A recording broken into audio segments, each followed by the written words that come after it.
கிருஷ்ணாபுரம் அப்படிங்கிற கிராமத்துல சுப்பையா அப்படிங்கிற ஒரு வியாபாரி இருந்தாரு. நல்ல குண்டான உடம்போட இருக்கிற சுப்பையாவுக்கு பணத்தாசை அதிகம். சுப்பையாவோட பொண்டாட்டி பார்வதி அம்மா ரொம்ப நல்லவங்க. வீட்டையும் பத்திரமா பாத்துக்கிட்டு புருஷனுக்கும் நல்லது கிட்டது எடுத்து சொல்லுவாங்க. ஒரு நாள் காலையிலேயே பக்கத்து ஊர்ல ஏதோ வியாபார விஷயமா போன சுப்பையா பொழுது போனதுக்கு அப்புறமா தான் வீட்டுக்கே வந்தான். அவனுடைய முகத்துல எதுவும் தெரியாத ஒரு பயம். கையில ஒரு பெரிய பையன் இருந்துச்சு. சுப்பையா கதவை ஓங்கி தட்டி ரொம்பவும் சத்தமா பொண்டாட்டிக்கிட்ட, பார்வதி, கதவை தொற. யாராவது பார்த்தா என் உயிரை எடுத்துடுவாங்க. கதவை தொற. ஏங்க, என்னங்க ஆச்சு? ஏன் உடம்பெல்லாம் இப்படி வேர்த்து கொட்டுது? ஆமா, கையில என்ன பை வச்சுக்கிட்டு இருக்கீங்க? எதுக்குங்க உங்களுக்கு இப்படி மூச்சு வாங்குது? நாய்ங்க ஏதாவது துரத்திக்கிட்டு வந்துச்சா? சத்தமா கத்தாத பார்வதி, செவத்துக்கும் காது இருக்கும். இந்த பாழா போன உலகத்துல யாரையும் நம்ப முடியல. முதல்ல கதவை சாத்து. ஜன்னல் எல்லாத்தையும் கூட சீக்கிரம் சாத்து. என்னங்க நீங்க வெயில் காலத்துல புழுக்கமா இருக்குன்னு ஜன்னல் எல்லாம் திறந்து வச்சா எல்லாத்தையும் மூட சொல்றீங்க? இந்நேரத்துக்கு எல்லாருமே படுத்து தூங்கி இருப்பாங்க. நமக்கு எந்த பயமும் இல்ல. நம்ம வீட்டுல திருட வந்தாலும் திருடிக்கிட்டு போறதுக்கு இங்க எதுவுமே இல்லையே. என்ன இருக்கா? இதுல என்ன இருக்குன்னு தெரிஞ்சா உனக்கு மயக்கமே வந்துடும். நம்ம உயிரே போனாலும் சரி, இதுல என்ன இருக்குன்னு யாருக்கும் தெரியக்கூடாது. இந்த மூட்டையில என்ன இருக்குன்னு காமிக்கிறேன் அப்படின்னு அந்த பைய திறந்து காட்டினப்போ அதுல பலபலன்னு ஜொலிச்சுக்கிட்டு இருக்கிற ஆயிரக்கணக்கான தங்க காசு இருந்துச்சு. ஐயோ, இவ்வளவு தங்க காசா? உங்களுக்கு ஏதுங்க இது? வியாபாரத்துல இவ்வளவு லாபம் வருமா? இருக்காதே. தயவு செஞ்சு உண்மையை சொல்லுங்க. யாரோட தங்கத்தை திருடிக்கிட்டு வந்திருக்கீங்க? ஐயோ, உன் வாயை கொஞ்சம் மூடுறியா? நான் ஒன்றும் திருடம் கிடையாது. நான் காட்டு வழியில் வந்துக்கிட்டு இருந்த போது அந்த பெரிய ஆலமரத்துக்கு கீழே யாரோ இதை புதைச்சி வச்சிருந்தாங்க. இந்த பை மட்டும் வெளியில் தெரிஞ்சது. ஒருவேளை திருடனுங்க யாராவது இந்த நகையை ஒளிச்சு வச்சிருக்கலாம். இப்போ எனக்கு நல்ல நேரம் பார்வதி. இந்த ஊரில் இப்போ எல்லாரை விட நாம தான் பணக்காரங்க.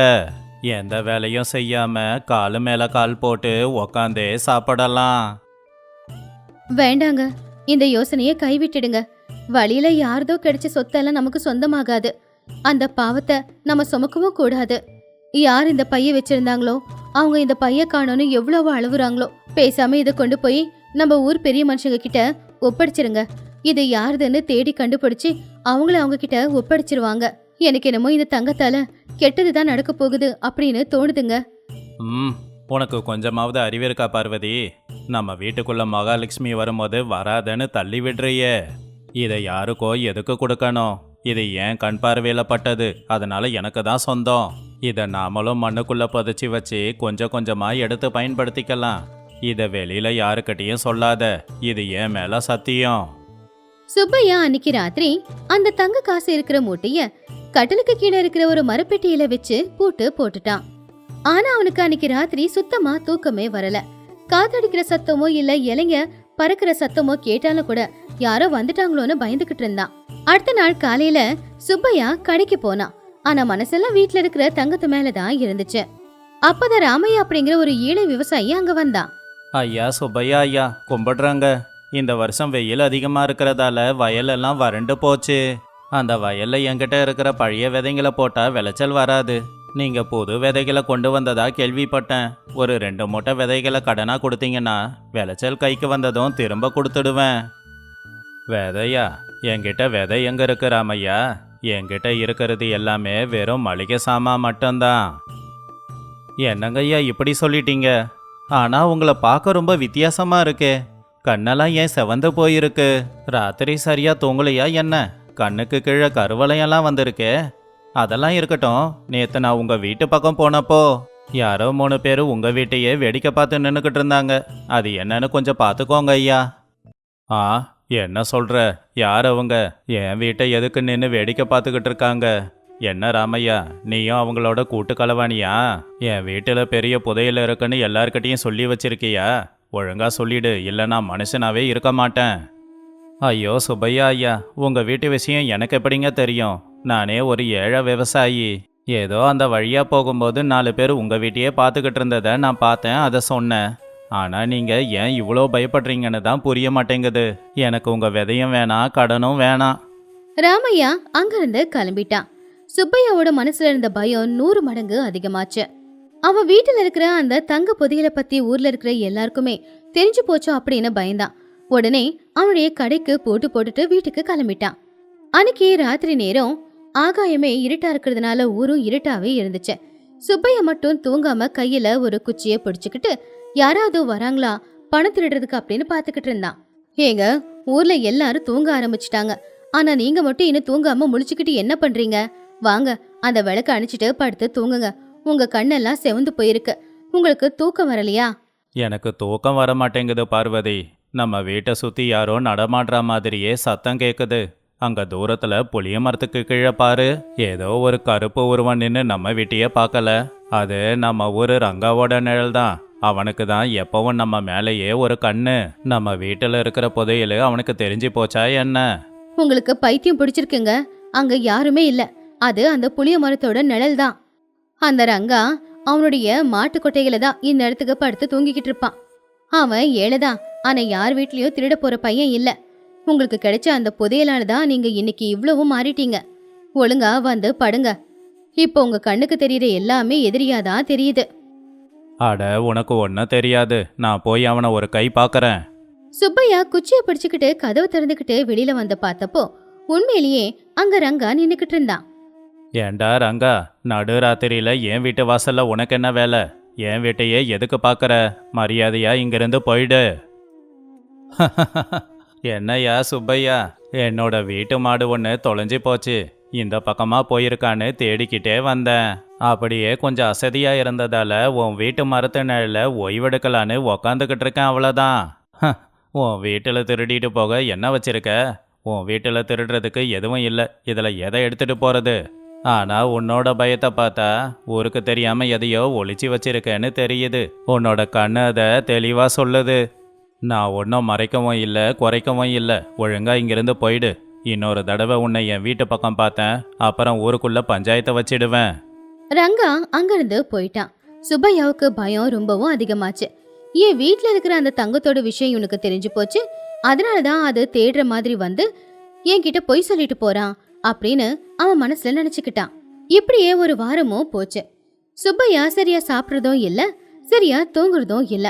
யார் அவங்க வீட்டு வாசல் வழியா நடந்து போனாலும் சரி, அவங்க கிட்ட இருக்கிற தங்கத்தை திருட வந்தவங்க தான் அப்படின்னு நினைச்சுக்கிட்டு அவங்க கிட்ட போய் சண்டை போட்டுக்கிட்டு இருக்கிறத வழக்கமா வச்சுக்கிட்டு இருந்தான். இப்படியே நாட்களும் போய்கிட்டு இருந்துச்சு. இப்படி இருக்கும்போது ஒரு நாள் மதிய நேரம் அந்த ஊர்ல இருக்கிற ஒரு பெரிய மனுஷன் சுப்பையாவை பார்த்துட்டு போறதுக்காக அவனுடைய வீட்டுக்கு வந்தாரு. என்ன சுப்பையா, ஒரு வாரமா கடையை மூடிட்டு வீட்டுக்குள்ளேயே உக்காந்துக்கிட்டு இருக்கியே, அதான் உடம்புக்கு எதனா முடியலையான்னு பார்த்துட்டு போலான்னு வந்தேன். ஆமா, என்ன நீ பார்க்கவே பரிதாபமா இருக்கியே. ஓ முகம் எதுக்குப்பா இப்படி வாடி போயிருக்கு? போன வாரம் உன்னை பார்த்தப்போ ஆரோக்கியமா தானே இருந்த. ஏன்பா என்னாச்சு? ஐயா, அதெல்லாம் இல்லை, கொஞ்சம் உடம்பு சரியில்லை.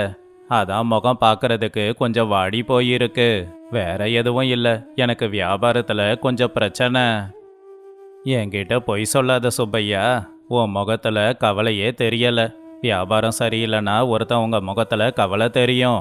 ஆனால் உன்னோட முகத்தில் தெரிகிறது அளவு கடந்த பயம். ஏதோ பெருசா மறைக்கிற போல இருக்கு. நீ எதை பார்த்து பயப்படுற? யாராவது உன்னை மிரட்டுறாங்களா? என்கிட்ட சொல்லுப்பா, நான் அவங்கள பார்த்துக்கிறேன்.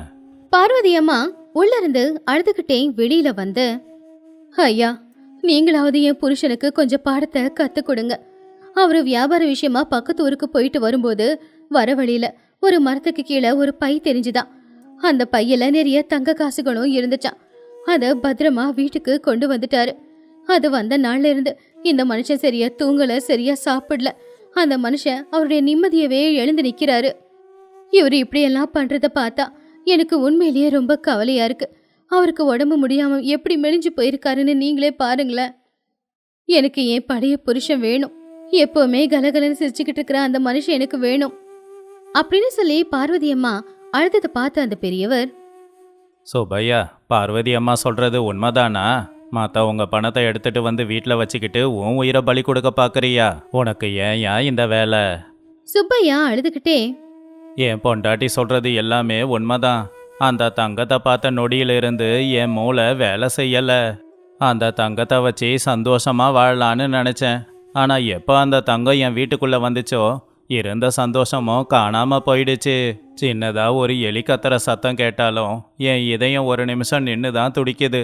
ராமுவை பார்த்து திருடன்னு நினைச்சேன், ரங்காவை பார்த்து கொலகாரன்னு நினைச்சேன். என்னை சுத்தி இருக்கிற அத்தனை பேரும் அந்த புதையில என்கிட்ட இருந்து திருட தான் வராங்கன்னு எனக்கு தோணுது. கொஞ்சம் கூட ஓய்வில்லை, நிம்மதியான தூக்கம் இல்லை. என் உயிரே போயிடுமோன்னு பயமா இருக்கு.